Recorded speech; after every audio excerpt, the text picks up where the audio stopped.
The sky was grey, heavy as Donna Clara's heart, as she returned from the funeral of her childhood friend, Donna Margarita. At 72, Clara walked slowly, carrying the weight of a life full of struggles and memories. Her home, a modest but welcoming two-story house, was her refuge, where she had raised her son with such sacrifice. Upon arriving, she reached into her purse, searching for the key.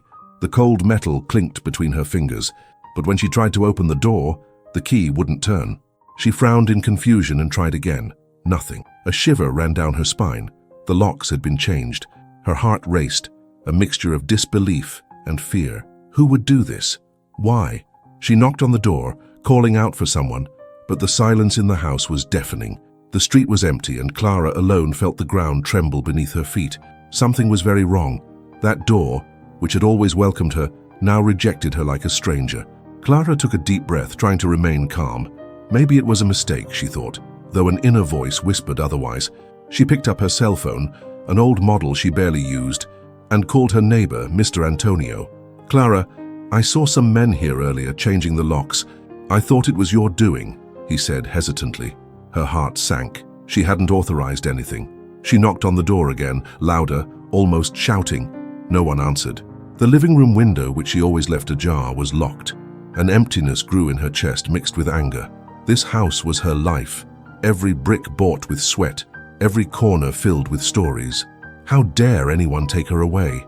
Clara looked around, feeling invisible eyes from the neighborhood. Humiliation burned, but she wouldn't cry. Not yet. Sitting on the front step, Clara tried to gather her thoughts. The funeral had already been a blow, and now this. She remembered how Margarita, in her final days, had spoken of family betrayals. "Be careful who's closest to you, Clara," she had said. The words echoed now like a warning. Clara picked up her cell phone again and called her son, Marcos. The call went to voicemail. She tried again. Nothing. With each unanswered ring, her suspicion grew. Marcos had always been distant, but this, it was too much. She stared at the locked door, wondering what was inside. Were her things still there, or had they already been taken? The thought of being thrown out of her own home like an intruder made her blood boil. But Clara wasn't one to give up. Something inside her, an ancient force, was beginning to awaken. Night was falling, and Clara was still on the sidewalk, her bag in her lap. A neighbor offered her tea, but she refused. She didn't want pity. She wanted answers. She considered calling the police, but something made her hesitate. She needed to understand what was happening before acting. She searched her memory, searching for clues. Marcos and his wife, Vanessa, had visited a few days ago. Vanessa had talked about taking better care of her, mentioning a nursing home. Clara had laughed at the time, saying she would never leave her house, but Vanessa's cold, calculating look now seemed like a warning. Had they planned this? Changed the locks while she was at the funeral? Betrayal seemed impossible, but reality was there, in the locked door. Clara clenched her fists. If they thought she was fragile, they were sorely mistaken. Clara decided to act. She grabbed a notebook she always carried and wrote down everything: the date, the time, the conversation with the neighbor. Every detail could be useful. She wasn't just any old woman. She was a woman who had survived decades of challenges. For years she had been a teacher, teaching young people to fight for their rights. Now she was the one who needed to fight. She thought of her former student, Laura, now a respected lawyer. Perhaps she could help. Clara felt a fire grow inside her, a determination she hadn't felt in a long time. The locked door wasn't just a physical barrier, it was a symbol of disrespect. They thought they could dismiss her, but they didn't know what she was capable of. Clara looked at the house, her home, and promised herself, "I'll come back and they'll regret it."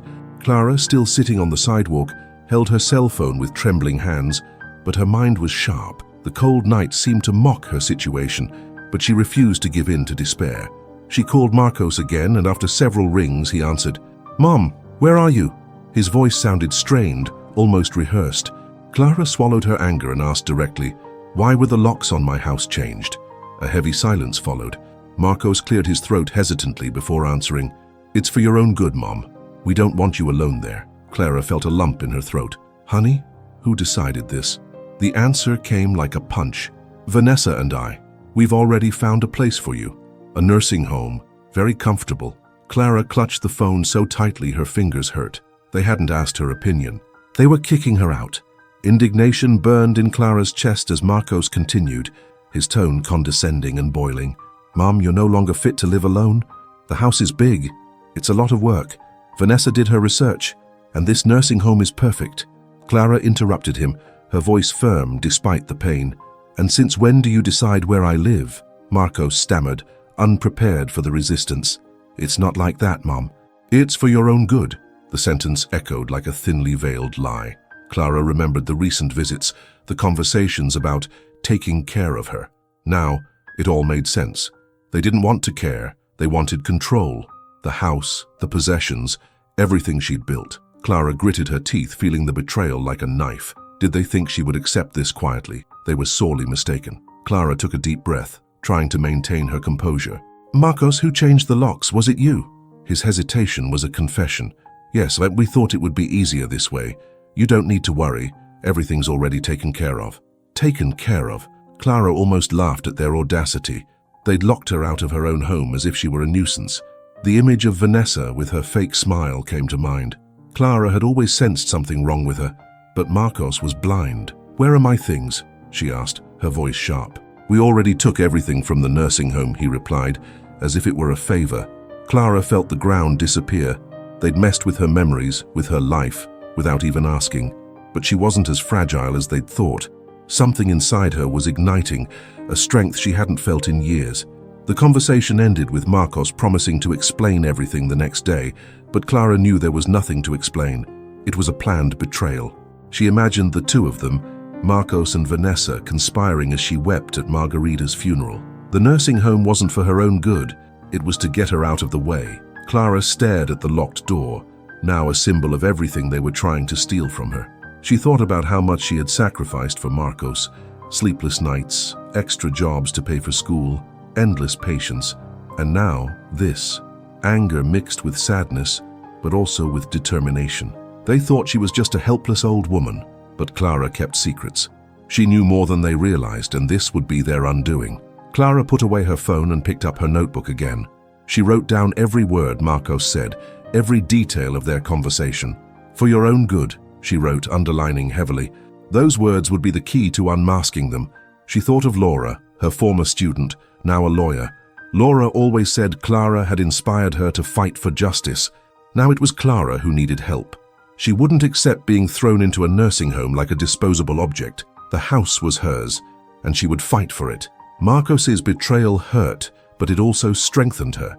Clara looked up at the stars, feeling a new energy pulse through her veins. They thought they would destroy her, but they had only awakened a lioness. The battle was just beginning. Clara sat on the sidewalk for a few more minutes, the cold of the night now a mere detail compared to the heat of the anger growing inside her. The conversation with Marcos still echoed in her mind, each word a piece of a cruel puzzle. For your own good, he had said. But Clara wasn't naive. Years of teaching young people to question the world had made her perceptive. She began to connect the dots. Vanessa's frequent visits, always asking about the house, the documents, the savings. Marcos, who had barely cared before, suddenly seemed concerned about her health. Changing the locks wasn't an impulse. It was a plan. Clara looked at the house, her home, and realized they wanted more than just to get her out. They wanted everything she had built. The thought made her shiver, but it also lit a flame of determination. They had underestimated the woman who raised them. Clara recalled small signs she'd ignored out of love. Months ago, Vanessa had asked about the deed to the house, saying it was just curiosity. At the time, Clara thought it strange, but she trusted her son. Now she saw clearly. Every question, every comment was a probe. She remembered a day when she found Marcos rummaging through her papers, claiming he wanted to help with the bills. Bills she'd always paid herself, with the sweat of years as a teacher. Vanessa also mentioned the savings account, which she kept for emergencies, in a tone that was too casual. Clara felt a tightness in her chest. The betrayal wasn't just emotional, it was financial. They wanted the house, the money, the life she'd built, but Clara wasn't a victim. She'd weathered worse storms and survived. They didn't know who they were dealing with. The darkness of the street seemed to amplify Clara's thoughts. She opened her notebook, where she kept notes on everything. Receipts, bills, even suspicious comments from Marcos and Vanessa. As a teacher, she had learned to be meticulous. Now, this habit would become her weapon. She remembered a conversation with Margarita shortly before her death. Be careful who wants what's yours, Clara. Family also betrays. The words, then just advice, were now a glaring truth. Clara realized that the exclusion from the house was timed. They waited for the funeral, when she would be vulnerable to act. The coldness of the plan shocked her, but also strengthened her. They thought she was fragile, an elderly woman who would accept being discarded. But Clara was already beginning to plot her counterattack, silent and precise. Clara thought about the house, every corner steeped in memories. The room where Marco slept, the kitchen where they baked cakes together, the backyard where he played. She had sacrificed so much to give him a decent life, and now he was betraying her out of greed. The pain was deep, but Clara wouldn't let herself sink. She remembered Laura, her former student, who had once said, "You taught me to never give up, Donna Clara." Laura was now a brilliant lawyer, specializing in family law cases. Clara knew she needed help, but not pity. She needed justice. The idea that Marcos and Vanessa had planned everything behind her back made her boil, but it also made her think. They thought the house was already theirs, but Clara held a trump card, something they never dreamed she knew. As the night wore on, Clara felt a cold clarity wash over her. Her initial surprise gave way to a certainty. This wasn't a misunderstanding, it was a robbery.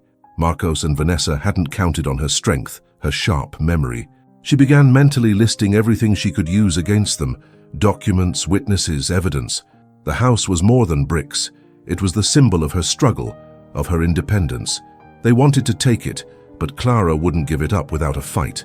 She snapped the notebook shut, the sound echoing like a challenge. The betrayal wounded her, but it also awakened her. They thought they would lock her out forever, but Clara was already planning how she would open every door they tried to close. Clara, still on the sidewalk under the cold night sky, felt the betrayal like an open wound, but her resolve was stronger. She grabbed her cell phone with firm hands and called Laura, a former student turned lawyer. "Miss Clara, how are you?" Laura asked, surprised by the late call. Clara wasted no time. She told her about the changed locks, the conversation with Marcos, and the cruel plan to send her to a nursing home. Laura fell silent, but her voice, when it returned, was firm. "This is unacceptable. Let's work this out." Clara mentioned her notebook where she recorded everything: strange withdrawals from her account, transfers she never authorized. "I saved everything, Laura. I knew something was wrong." Laura asked them to meet in the morning. Clara put away her cell phone, feeling a spark of hope. The pain still burned, but she wasn't alone. They wanted to silence her, but she had a weapon they didn't expect. The next morning, Clara found Laura in a simple cafe, notebook in hand. "Look at this," she said, showing pages filled with precise notes, dates, amounts, suspicious transfers. "I started noticing these withdrawals months ago. Marcos said it was a bank error, but I didn't believe him." Laura read carefully, her eyes shining with surprise. "Ms. Clara, this is serious. We can use this as evidence of financial abuse." Clara explained that she had always been careful, a lesson learned from years as a teacher. She kept statements, receipts, even messages from Vanessa, asking for help with alleged bills. Each note was a piece of a larger plan. "They thought I wouldn't notice," Clara said, her voice thick with indignation. Laura nodded, already planning her next steps. "Let's go to the notary's office to organize this. You have a strong case." Clara felt her heart race. The fight was just beginning. At the registry office, Laura pored over the records while Clara told her more. "One time, I caught Vanessa taking photos of the house deed. She said it was to organize." Clara laughed, a bitter laugh. "She thought I didn't see anything." Laura leafed through the notebook, impressed by the meticulousness. There were records of unauthorized withdrawals, transfers to unknown accounts, even messages from Marcos asking for loans that never returned. "This could be fraud, Donna Clara. They tried to manipulate you." Clara felt anger rise, but also a new strength. "I want my house back, Laura, and I want them to pay for it." Laura squeezed her hand confidently. "We'll build a solid case. They don't know who they're dealing with." Clara smiled coldly. Her former student was now her ally, and together they would bring justice. Clara recalled the months of distrust. Vanessa always asked about her savings, with an interest that seemed false. She even asked if I had a will, as if it were natural. Clara had saved everything: emails, messages, even a receipt for a withdrawal Marcos swore he hadn't made. Laura wrote down every detail, building a case like a web. "You were brilliant, Donna Clara. This evidence is gold." Clara felt pride mixed with pain, pride in her caution, pain at her son's betrayal. "They thought I was just a confused old woman," she said, her voice firm. Laura looked her in the eye. "They'll learn you're anything but that." Clara thought about the house, every sacrifice she'd made to build it. She wouldn't let them take it. The battle would be long, but she was ready. As Laura organized the documents, Clara felt a new clarity. Each note in the notebook was a step forward in the fight. "I want them to feel the weight of what they did," Clara said, her voice thick with emotion. Laura nodded, already devising a legal plan. "Let's start with a formal notice. They'll have to answer for this." Clara thought of Marcos and Vanessa, confident they'd beaten her. They hadn't counted on her sharp memory nor on Laura. The house was more than a home. It was her story, her achievement. They tried to steal it, but Clara wouldn't bow. She looked at Laura, her ally, and felt a strength she hadn't felt in years. "They thought they would destroy me," she murmured. "But now, I'm the one who will turn the tide." Justice was within her reach. Clara and Laura left the registry office with a stack of organized documents, but it was a revelation that changed everything. Laura, examining the house deed, confirmed what Clara had always known. "The house is in your name, Donna Clara, fully paid off." Clara felt relief mixed with anger. Every brick of that two-story house had been paid for with her sweat, years of classes and sleepless nights. Marcos and Vanessa thought they could take it, but the law was on her side. Laura explained, "Changing the locks without your permission, evicting you, is a serious violation. We can charge them with trespassing and abuse." Clara clenched her fists, imagining Vanessa's arrogance in planning everything. They had underestimated her, thinking she wouldn't check the documents. But Clara had always been cautious, keeping everything, the deed, the payment receipts, even the property certificate. Now, these documents were her armor. She looked at Laura, determined. "I want them to know I won't give in," Laura continued, her eyes shining with indignation. "What they did isn't just immoral, it's illegal. Evicting you from your own home without notice could even be considered a crime." Clara felt the weight of those words. A crime. Her own son, whom she had raised with so much love, could now face justice. The pain was excruciating, but the betrayal had hardened her. Laura leafed through Clara's notebook, pointing to the notes of suspicious withdrawals. "This strengthens the case. They tried to manipulate your finances and now they've taken your house. We can claim moral damages." Clara remembered paying the last installment on the property, the feeling of victory. That house was her achievement, not a toy for Marcos and Vanessa. "I want my house back, Laura, and I want them to pay for every humiliation." Laura nodded, already planning her next move. The battle was taking shape. In Laura's office, the lawyer began to strategize. "The house in your name gives us a huge advantage. They have no legal claim to it." Clara recalled the times Vanessa had asked about the deed, always with that fake smile. "She thought I'd give it to them," Clara said, her voice thick with contempt. Laura confirmed that changing the locks without consent was a clear violation of property. "They were probably counting on you giving up, thinking you wouldn't fight." Clara laughed bitterly. Give up? She had survived worse. The loss of her husband, years of financial hardship, raising Marcos alone. The house was a symbol of her strength, and no one would take it. Laura suggested a writ of mandamus as a first step. "Let's show you're in control." Clara felt a fire grow inside her. They wanted war, and she was ready. As Laura prepared the documents, Clara remembered the day she bought the house. It was a triumph after years of renting and uncertainty. She had kept the deed in a safe deposit box like a treasure. Now that care was saving her. "They thought I was a frail old woman, Laura, but I know what's mine." Laura smiled in admiration. "You're a force of nature, Donna Clara." The lawyer explained that Marcos and Vanessa's attempt to send her to a nursing home without consent could also be legally challenged. That's coercion. They wanted to force her to give up everything. Clara thought of Vanessa's ever-calculating gaze and Marcos's silence. The betrayal hurt, but the certainty that the house was hers rekindled her hope. She wasn't a victim, she was a fighter, and she was just getting started. Laura concluded her analysis with a promise. "We'll make sure they answer for everything, Donna Clara." The house in Clara's name was the key, a fact Marcos and Vanessa ignored in their greed. Clara thought about the moment she would confront her son, the look of shock on his face. "They thought I wouldn't find out," she murmured, her voice firm. Laura pointed to the deed. "That's their greatest weapon. They can't touch what's rightfully yours." Clara felt a surge of power. The house wasn't just a home. It was her history, her independence. Marcos and Vanessa had tried to steal it, but now they would face the consequences. Clara looked at the lawyer, her ally, and said, "I want them to feel the weight of what they did." Laura nodded. "They will feel it, Donna Clara. We'll make sure of it." Justice was within reach, and Clara wouldn't back down. In Laura's office, Clara watched as the lawyer crafted the letter with surgical precision. Each word was a weapon, carefully chosen to hit Marcos and Vanessa where it hurt most, their arrogance.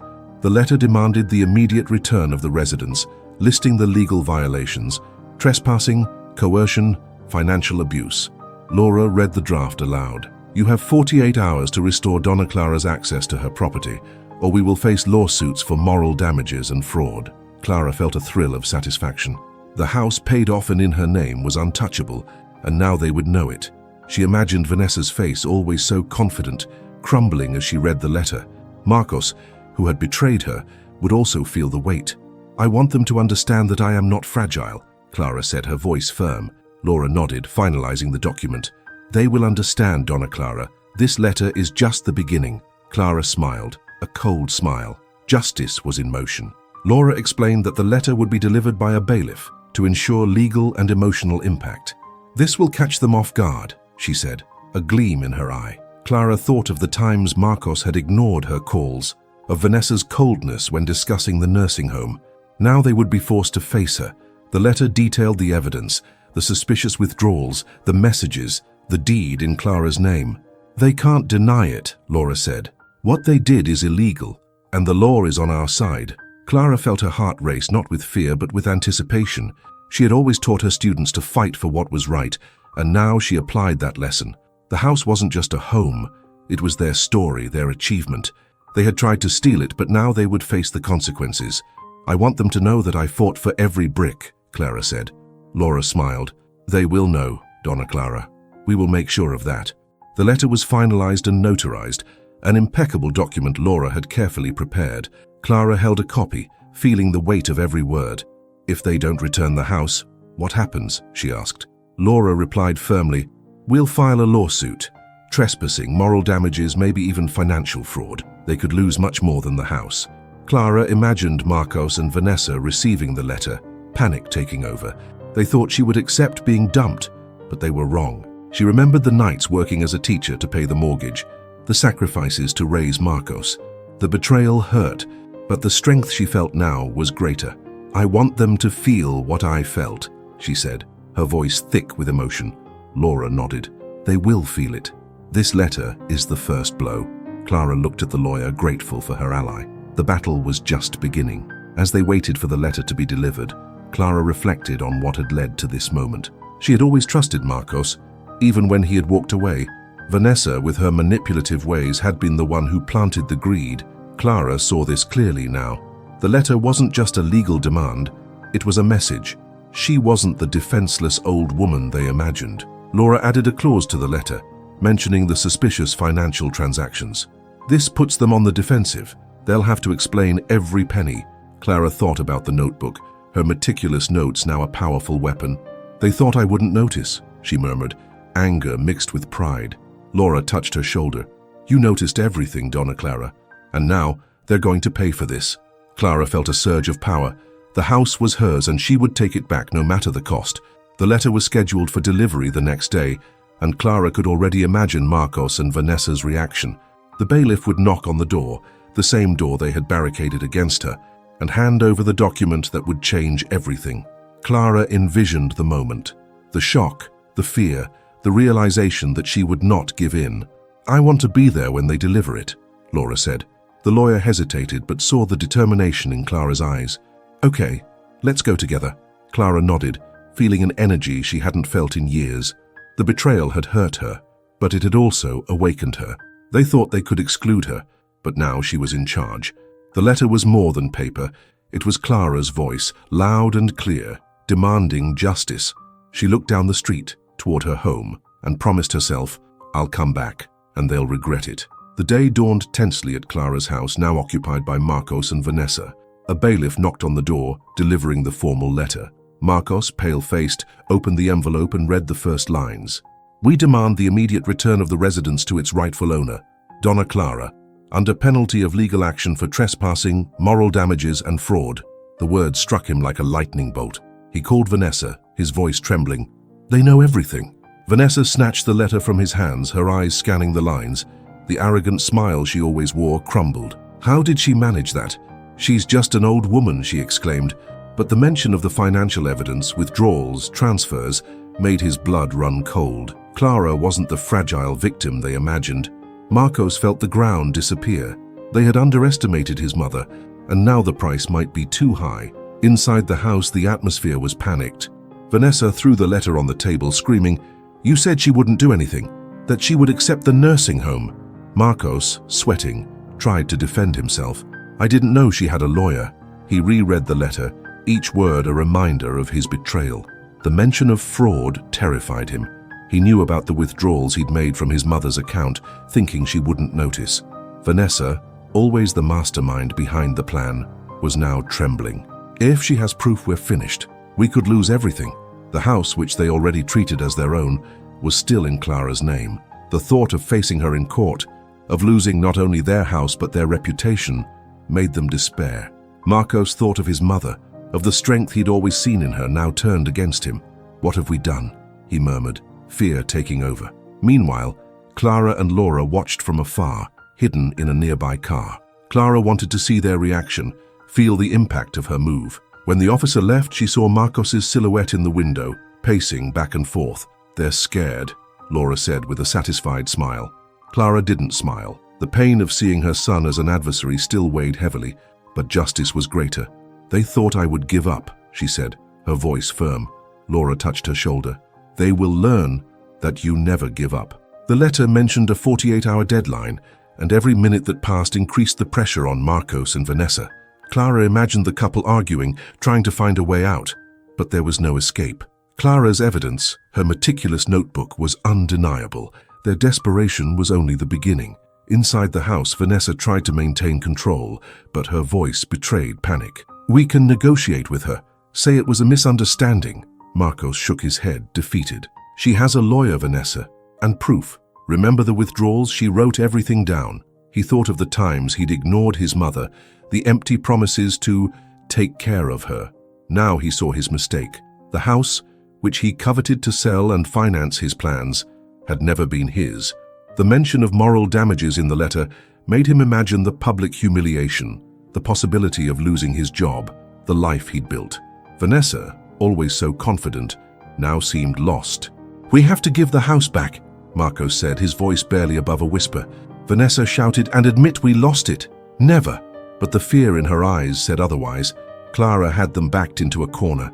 Clara, still in the car with Laura, felt a mixture of relief and sadness. Seeing her son's desperation, even if deserved, broke her heart, but his betrayal had hardened her.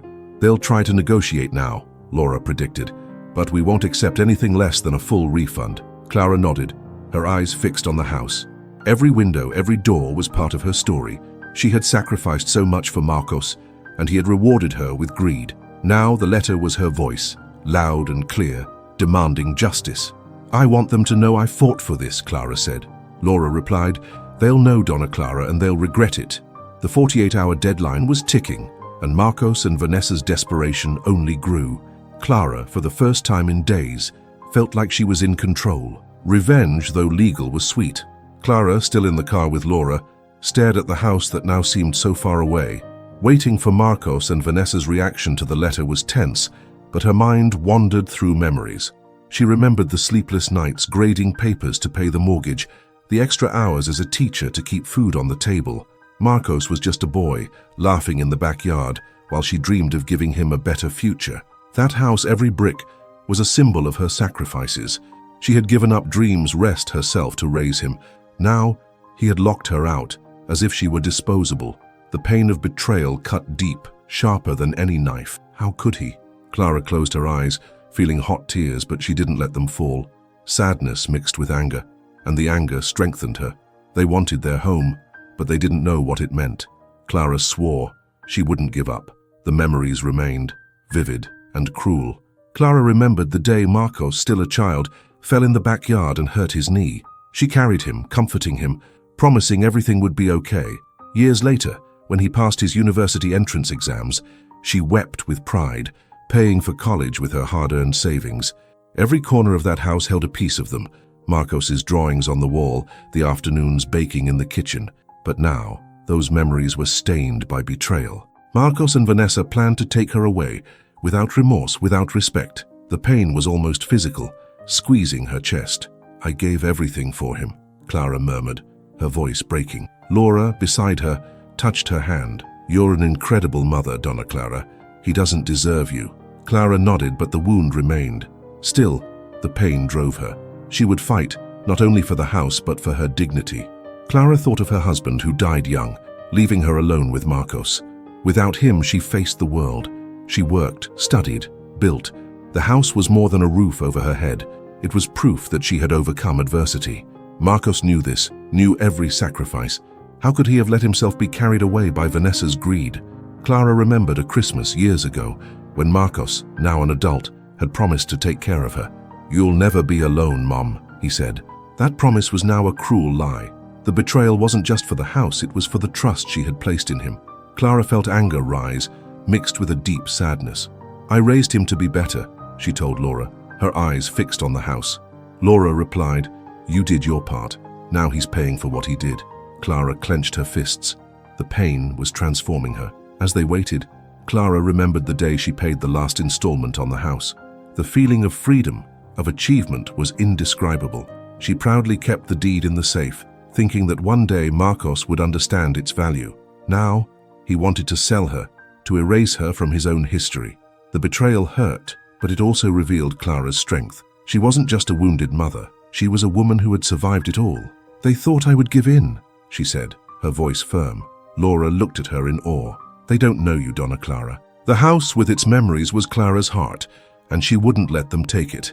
Every sacrifice, every sleepless night, made her stronger now. The pain of betrayal was fuel. She would fight, not only for herself, but for all betrayed mothers. Clara looked at the house, now occupied by the one who betrayed her, and felt a growing resolve. The pain of Marcos, her own son, throwing her out was unbearable, but it also made her see clearly. He chose the path of greed, but she would choose justice. "I built this house for him, for us," she thought, her heart aching. "But now it's for myself that I fight." Laura, sensing her emotion, said, "You are stronger than them, Donna Clara." "Always have been." Clara nodded, wiping away a single tear. The betrayal had hurt her, but it had also awakened her. She was no longer just the mother who sacrificed everything. She was the woman who would take back what was hers. The letter was already with them. The deadline was running out, and Clara knew Marcos and Vanessa's desperation was only the beginning. She was ready for the next step. Clara, still in the car with Laura, watched the house where Marcos and Vanessa now struggled with the letter. Anger pulsed through her veins, but she took a deep breath, keeping a cool head. Laura suggested calling the police for immediate intervention, but Clara held up her hand. "Not yet," she said, her voice as steady as steel. "I want them to feel the pressure, to know I'm in control." She wasn't a weeping victim. She was a woman who had survived decades of challenges. Calling the police would be quick, but she wanted a bigger victory, one that would show everyone that no one would silence her. The letter had already shaken them, and now every hour of the 48-hour deadline would be a reminder of her strength. Clara looked at Laura, her eyes shining with determination. "They'll give me my house back, but by the law." Laura nodded, impressed. "You're playing smart, Donna Clara." Clara smiled coolly. The battle would be hers, on her terms. Back at the cafe where they'd met, Clara and Laura planned their next steps. "If they don't respond within 48 hours, we'll file a lawsuit," Laura said, organizing the documents. Clara agreed, but insisted, "I want them to know I won't back down." She thought of Marcos, the boy she'd raised with so much love, now a traitor. The pain still burned, but it turned it into fuel. Calling the police would be easy, but humiliating them with the truth, the evidence, the deed, her resistance, was more powerful. Clara imagined Vanessa's panic, always so arrogant, upon realizing the helpless old woman was in control. "I want them to see I'm not weak," Clara said, her voice thick with emotion. Laura wrote everything down, admiring her former teacher's strength. "You were never weak, Donna Clara. They'll learn that." Clara felt the weight of her words. She would fight and everyone would know. Clara thought of her neighbors who had seen her sitting on the sidewalk, humiliated. She wanted them to see her victory too. It wasn't just for the house. It was for her dignity, for all the women discarded by their families. "If I call the police now, they'll victimize themselves," she told Laura. "I want justice to expose them." Laura agreed, suggesting a plan. After the deadline, they would send a second notice, reinforcing the charges of fraud and moral damages. Clara liked the idea. Each step was calculated, like the classes she taught, teaching with patience and precision. She remembered her students who called her strict but fair. Now she meted out that justice to herself. "They thought I'd give up," she murmured, looking at the house in the distance. Laura touched her shoulder. "They'll regret underestimating you." Clara nodded, feeling an ancient strength pulse. As the letter's deadline approached, Clara considered her choice. Calling the police would be an immediate relief, but she wanted more. She wanted Marcos and Vanessa to face the full consequences. The house, paid off and in her name, was her fortress, and she would defend it intelligently. "I want them to know I fought for every inch of it," she said, her voice firm. Laura, reviewing the evidence in her notebook, smiled. "You're showing it, Donna Clara. Every piece of evidence is a weapon." Clara thought of the notes she'd kept, the loot Marcos had tried to hide, Vanessa's lies. They'd underestimated her, but now they would see her strength. She didn't need sirens to win, she needed strategy. Her son's betrayal had hurt her, but it had also reminded her of who she was. "I'm stronger than they think," she stated decisively. Clara looked at the house, imagining the moment she would return. It wouldn't be by force, but by right. She chose to wait, not out of weakness, but out of power. "They'll give me everything back, Laura, and they'll learn never to defy me again." Laura nodded, finalizing her plans for the trial. "We're on the right track, Donna Clara. They have no escape." Clara felt a surge of pride. The pain of betrayal still stung, but it transformed her into something greater. She wasn't just an old woman. She was a warrior ready to fight for her rights. The house was hers and no one would take it. Every second of the passing deadline was a silent victory. Clara closed her eyes, visualizing the moment she would open the door again. "They thought they would break me," she told herself, "but I'm the one who will break them." Clara, sitting with Laura in the cafe, felt the pain of betrayal still throb, but something new was growing within her, a vitality she hadn't felt in years. The house, barricaded against her, was no longer just a home. It was the symbol of her struggle. Every sacrifice, every night grading papers, every penny saved had made her stronger. Now, facing Marcos and Vanessa's greed, she felt alive. "They thought old age would weaken me," she told Laura, her eyes shining with determination. "But I'm stronger than ever." Laura smiled in admiration. "You're an inspiration, Donna Clara." The letter, the tests, the deed, all of it was her armor. Clara wasn't fighting just for the house, but to prove that no one would silence her. Her son's betrayal wounded her but also awakened her. She was a lioness ready to roar. The 48-hour deadline was running out, and Clara knew victory was near. As they waited for Marcos and Vanessa's response, Clara reflected on her life. At 72, many saw her as fragile, but she had never felt so powerful. She had taught generations of students to fight for justice, and now she applied that lesson to herself. The pain of Marcos's betrayal was an open wound, but also a reminder of her resilience. "I built that house for him, but now I fight for myself," she thought, her inner voice firm. Laura, reviewing the documents, said, "When this is over, everyone will know who you are." Clara nodded, imagining the neighbors, who had seen her humiliated on the sidewalk, now witnessing her victory. Old age was not weakness. It was wisdom, strength, experience. She looked at the house in the distance, feeling her heart race. "I want them to see that I didn't give up," she said. Laura replied, "They will see, Donna Clara. The world will see." On the last day of the deadline, Marcos called, his voice trembling. "Mom, can we talk? We don't want to fight." Clara listened, but his response was cold. "Give me back my house, Marcos, or face the consequences." He stammered, clearly panicked, but Clara didn't relent. She imagined Vanessa, so arrogant, now facing the reality of her actions. Laura was preparing her lawsuit in case the deadline passed without a response. "They're cornered," the lawyer said. Clara felt a surge of pride. The woman who had once sacrificed herself for Marcos was now fighting for herself. "Old age doesn't define me," she murmured, her voice thick with purpose. She wasn't just an old woman, she was a force of nature, ready to reclaim what was hers. Betrayal had made her more alive, more determined. She would win, not for revenge, but for justice. Hours later, Marcos and Vanessa, pressed for time, returned the keys. A bailiff escorted Clara to her front door. She turned the key, the sound of the latch echoing like a victory. As she entered, she smelled the familiar scent of home, the memories of years of struggle and love. Laura, beside her, smiled. "You did it, Donna Clara." She walked down the hallway, touching the walls she had built with so much effort. The pain of betrayal was still there, but now there was something greater, a sense of purpose. "I want everyone to know that age hasn't stopped me," she said, her voice firm. Laura nodded. "They know now." Clara looked out the window, seeing the street where she had been humiliated. She wasn't weak, she was unbeatable, and her story would inspire others to never give up. Clara sat in her favorite armchair, her heart filled with new energy. The house was hers, but the victory was more than that. It was proof that old age is not the end, but a new beginning. She thought of other women, other elderly people, facing injustice. Her struggle would be a beacon for them. "They thought they would destroy me," she told Laura, a smile on her lips, "but they only made me stronger." Laura raised a cup of coffee, toasting, "To your strength, Donna Clara." The elderly woman smiled, feeling more alive than ever. Marcos and Vanessa's betrayal had hurt her, but it had also transformed her. She had proven that old age is not weakness. It is power, it is struggle, it is life. Clara closed her eyes.